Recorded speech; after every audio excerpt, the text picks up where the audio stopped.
Hi! Hello! Good morning, good morning. Yan.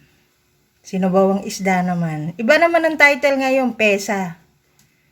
Pesang pampano. Yan. Isang piraso lang ang inano ko kasi ako lang ang kakain yan. So, ito yung mga ingredients. Paminta. Si kulay dilaw na food enhancer. Cooking oil. Luya, spring onion or dahon ng sibuyas, isang pirasong pampano, sibuyas na puti, patis, at ang pinaka-importante yung rice wash, yung hugas bigas. Ayan siya, nakalagay sa pitchel. So, ang unang-unang gagawin natin dyan, ipiprito muna natin si pampano. Prito. Parang ano to yung sa Tagalog, tinolang isda, parang ganun. So, okay guys. So, ayan ang mga ingredients. So, tingnan nyo. Asin.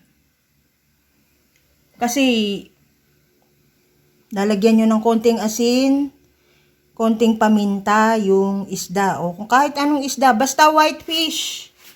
Pwedeng yung tanigi, kung ano-ano.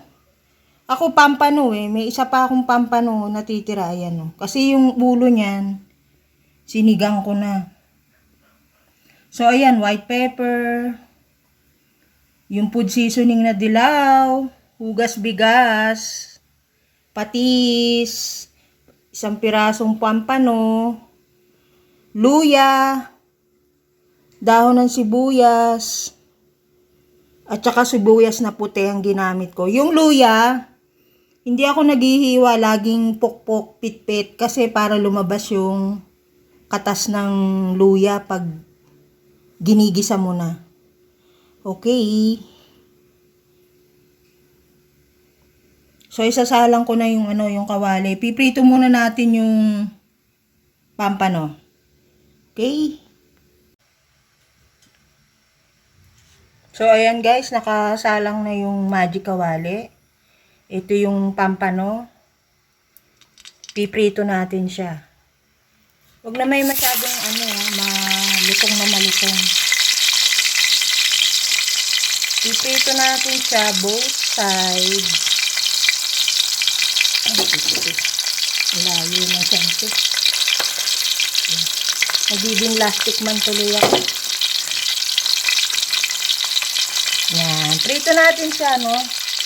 Huwag yung masyadong tustang-tusta, Naku. Tama yung katamtaman lang. Madali lang to.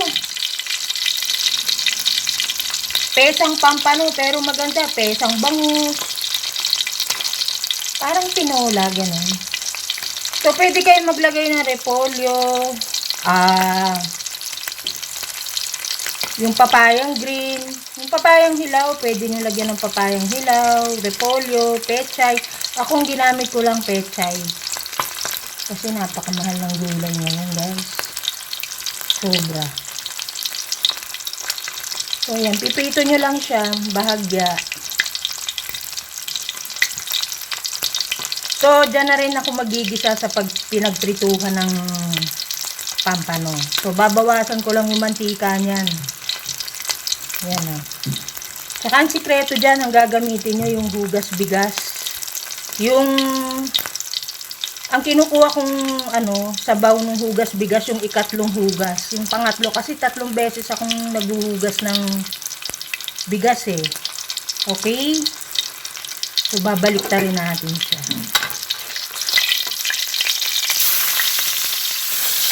Yan.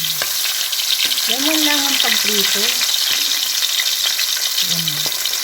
Against the light na naman ako. Hello nga pala kay Reaction TV. Nagkita kami sa live kanina ni Trex Villa, Guwapo na ngayon. Gumwapo si lalong gumwapo. Si Reaction TV. Hello sa iyo Mag-comment ka na mag-comment dito, mga 10 comment. Thank you sa iyo naalala mo pa ako Thank you, Reaction TV. Kanina nanonood ako ng luto ni Olan na biko. Nagugutom tuloy ako. Parang masarap magluto ng yung saba, yung mamatamisin mo, tapos may sago, may pandan. O, diba? Mamaya, maghahanap tayo ng bibili. Pakikita ko sa inyo kung paano kung mag-arnibal. Yung arnibal ba? Arnibal na asukal na hindi nasusunog. Mamaya yun, merienda. Ito yun na, kung aabot to kay Ma'am Lynn ngayon sa live niya, swerte ko. Kung hindi, kinabukasan na naman. Okay? So, ayan, papaluto na yung pampano. Babalikan ko kayo. I'll be right back! So, ayan guys. Naprito ko na yung pampano. Ihulog ngayon natin yung luya. Yan. Ay. Gisa-gisa lang. Luya muna. Diyan na rin ako naggisa sa pinagprituhan ko ng pampano. Malinis pa naman yung mantika. Yan. Unahin niyo yung luya.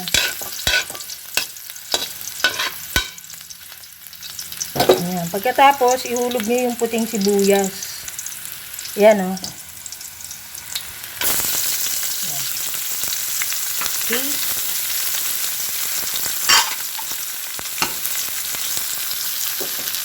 Bisa-bisa.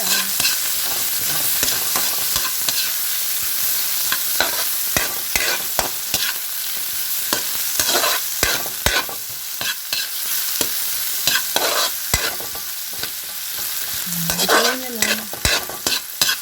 Yan, diinan nyo. Gumagalaw si, kawali.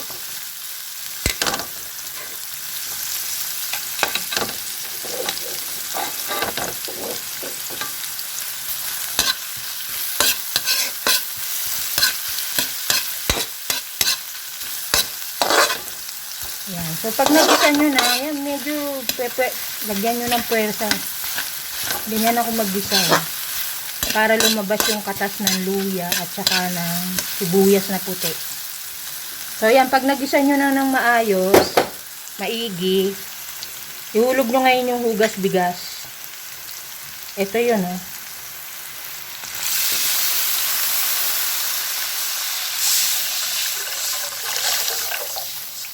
Yan.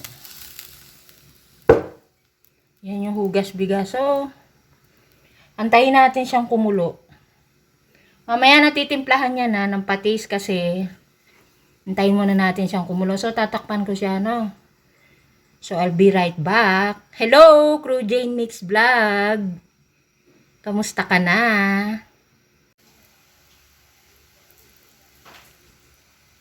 So, ayan guys, kumukulo na, no? Ihulog nyo si patis. Mga 3 tablespoon. Ayan, no? Lagyan nyo ng konting, konting food enhancer. Si kulay dilaw. Konting-konti lang, ha? Kasi may patis na. Konti lang. Teka, binubuksan ko. Sandali nga. Ay, Diyos ko. Ang hirap ng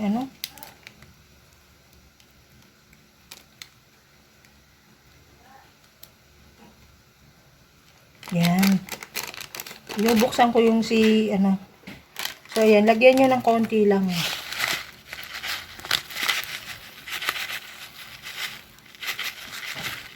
Yan, konti lang. Lagyan nyo ng... Mahilig kasi ako sa paminta, guys, no? Lagay kong konti. Yan. So, ihulog nyo si dahon ng sibuyas. Ito.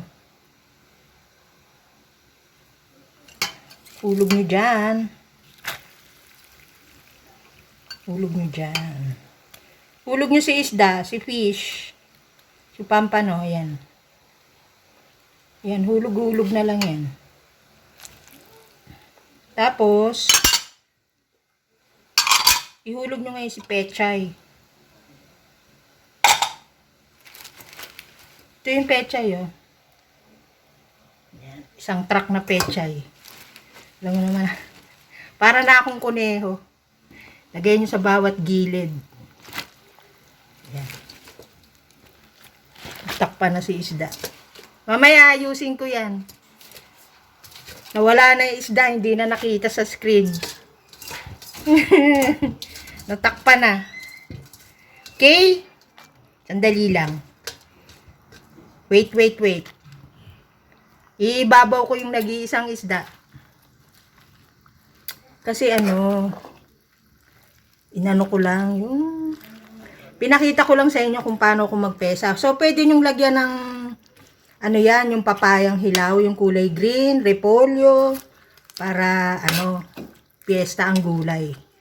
Basta laging wag nyong wag nyong kakalimutang magligay ng dahon ng sibuyas kasi pampasarap din yan, guys. So tatakpan na naman natin 2 minutes kasi luto na yung isda, pinrito nyo. Antayin nyo lang maluto yung gulay. Okay? Yeah. I'll be right back. So ito na, guys, luto na,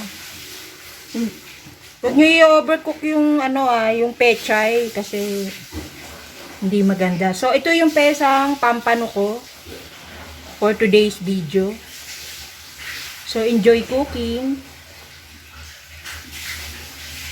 Luto na siya, yan. Ganyan lang kadali yan, yung mga sinabawang isda. Puro na lang isda, no? Oo, kasi alam mo na. Mahal ang karne ngayon. Okay, guys, shout out sa lahat. Shout out to Maf Channel from Indonesia. Hello. Shout out to you. And see you again sa next cooking vlog ko, guys. Okay, shout out kay Jocelyn Sablay. Ma'am Lynn, at saka yung si O-Black, si Moto, Sensitive, si Riddler, lahat-lahat na, shout out sa inyong lahat. Okay, bye-bye!